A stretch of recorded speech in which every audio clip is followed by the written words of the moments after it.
सोचिए, आपने वोट डाला, लेकिन क्या गारंटी है कि वही वोट गिना गया? तो ईवीएम हो या बैलेट पेपर हो, दोनों में से आखिर भरोसा किस पर किया जाए? दोनों में से ज़्यादा बेटर तकनीक कौन है, जिसके आधार पे हम हमारे चुनाव कंडक्ट करवा सकते हैं? प्रत्येक चुनावों के बाद यही इश्यू, यही सवाल खड़े किए जाते हैं। जीतने वाली पार्टी उसको डिफेंड करती है और हारने वाली पार्टी उसके खिलाफ सवाल खड़े करती है। ये लगातार चलता रहता है अगले इलेक्शन तक। तो आखिर हम इस भंवर जाल से निकले कैसे? ईवीएम के समर्थक अपने तर्कों के आधार पर इसको डिफेंड करने की कोशिश करते हैं, जबकि बैलेट पेपर की वापसी के समर्थक लोग वो एक अलग दुनिया में खोए रहते हैं। वो बार-बार हमें जहाँ से हमने लोकतंत्र को शुरू किया था वहीं पे ले जाना चाहते हैं। उनको ये लगता है कि वो ज़्यादा बेटर तकनीक थी हमारे लिए। ये जो पूरा इश्यू है, ये बेसिकली टेक्नोलॉजी वर्सेस पेपर का नहीं है। ये लोकतंत्र के दिल का और जनता के विश्वास का है। ईवीएम के समर्थक बार-बार ये कहते हैं कि ये मॉडर्न वैल्यूज़ के अकॉर्डिंग है, फास्ट है, एफिशिएंट है और जल्दी नतीजे निकालने में सक्षम है। 2-3 घंटे में ये आपके सामने नतीजे लाकर रख देती है। अमान्य वोटों की संख्या लगभग शून्य होती है, कम खर्चा होता है और कम पेपर का वेस्टेज होता है इसके अंदर। और चूँकि इंटरनेट कनेक्शन नहीं है, इसलिए इसको हैक भी नहीं किया जा सकता। लेकिन जो विरोधी लोग हैं, वो बार-बार इंटरनेट कनेक्शन के आधार पे इसके ऊपर हमलावर हो जाते हैं। वो कहते हैं कि यदि चिप बदल दी जाए या प्रोग्राम ही बदल दिया जाए, तो फिर इंटरनेट कनेक्शन का कोई इसके अंदर अर्थ नहीं है। जबकि बैलेट पेपर की वापसी के समर्थक लोग उसको अलग-अलग बुनियादों के आधार पे सही ठहराते हैं। वो कहते हैं कि इसके अंदर कोई चिप नहीं है, कोई प्रोग्राम नहीं है, इसलिए इसको हैक नहीं किया जा सकता। प्रत्येक वोट का फिजिकल रिकॉर्ड संभव है। आप बार-बार रिकाउंट कर सकते हो। लेकिन इसके अंदर पेपर वेस्टेज ज़्यादा होता है, खर्चा ज़्यादा होता है। बूथ कैप्चरिंग जैसी समस्याओं को आप किस तरीके से मैनिपुलेट करोगे? वोट चोरी होती है, उसको किस तरीके से करोगे आप? और जो हज़ारों की संख्या में अमान्य वोट है, एक सिंगल कॉन्स्टिट्यूएंसी के ऊपर गिनने में आ जाते हैं, उनको आप किस तरीके से डिफेंड करोगे? तो ये बराबर दोनों के बीच में ये क्लैशेज़ चलता ही रहता है और इसी के बीच भारतीय लोकतंत्र और भारत की चुनावी व्यवस्था पिसती हुई नज़र आती है। ईवीएम वर्सेस बैलेट पेपर की लड़ाई में मुझे लगता है कि ये बहस बहुत लंबी चलेगी और इसका कोई नतीजा निकलते हुए मुझे लग नहीं रहा।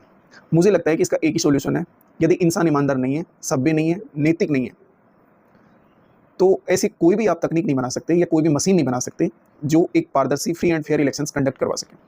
हो ही नहीं सकता, क्योंकि इंसान लोकतंत्र को बचाता है, लोकतंत्र इंसान को नहीं बनाता।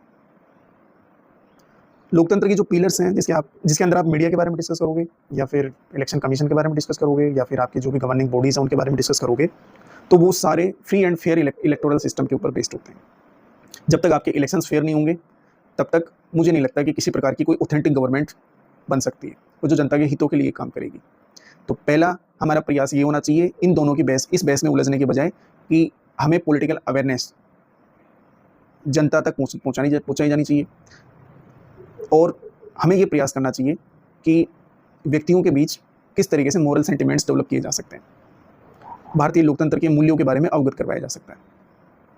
इन सब चीज़ों के दरमियान जब आप चीज़ों को लेकर कोशिश करोगे, क्योंकि लोकतंत्र हमेशा ये कहता है कि ईवीएम और बैलेट पेपर दोनों ठीक है, मुझे कोई प्रॉब्लम नहीं है, लेकिन इंसान ईमानदार होना चाहिए। यदि इंसान ईमानदार है तो आप बैलेट पेपर के माध्यम से भी चुनाव करवा सकते हो और ईवीएम के माध्यम से भी चुनाव करवा सकते हो। दोनों के अंदर मैनिपुलेशन संभव नहीं है। मैनिपुलेशन तभी होगा जब इंसान ईमानदार या नैतिक नहीं होगा।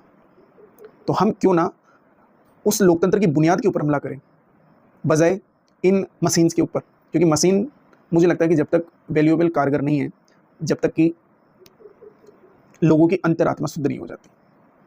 आप ग्लोबल एग्जांपल्स की बात करोगे तो आप देखोगे जर्मनी, नीदरलैंड ने बैलेट पेपर को एडॉप्ट किया है ईवीएम को छोड़ते हुए, जबकि ब्राज़ील और भूटान के अंदर 100% इलेक्शंस उनके ईवीएम के आधारित हो रहे हैं, जबकि यूएसए में बैलेट पेपर प्लस मशीन दोनों के आधार पर इलेक्शंस करवाए जा रहे हैं।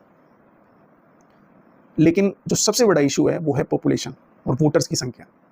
हमारे देश में 90 करोड़ से ज़्यादा वोटर्स हैं, तो 90 करोड़ से ज़्यादा वोटर्स के वोटों को काउंट करना थ्रू द बैलेट पेपर मुझे तो कहीं भी संभव लगता हुआ नज़र नहीं आ रहा। ये जितने भी देशों के हमने एग्जांपल्स देखे हैं, वहाँ की पॉपुलेशन बहुत कम है और बूथ कैप्चरिंग जैसी प्रॉब्लम्स वहाँ होती नहीं है, इनवैलिड वोट्स नहीं है, लिटरेसी बहुत है, तो वो आसानी से बैलेट पेपर के माध्यम से चुनाव करवा पा रहे हैं। हमारे यहाँ ये समस्याएँ है, एग्जिस्ट करती है। तो आप 90 करोड़ से ज़्यादा वोटर्स को यदि गिनने लगोगे तो आपको तो महीने इसी में लग जाएंगे। तो हमारा तो जो इलेक्टोरल सिस्टम है वो और लंबा खिंच जाएगा। इससे हमारी मशीनरी ख़राब होगी, बहुत ज़्यादा खर्चा होगा और सरकार के कामकाज में डिले होगा। तो हमारे लिए ईवीएम ही ठीक है, बजाय इंसान ईमानदार हो, नैतिक हो और उसके अंदर मॉरल सेंटिमेंट्स डेवलप हो डेमोक्रेसी के प्रति, इलेक्टोरल सिस्टम के प्रति और भारत के संविधान के प्रति। तो हम ज़्यादा बेटर तरीके से ज़्यादा शानदार रिजल्ट दे सकते हैं।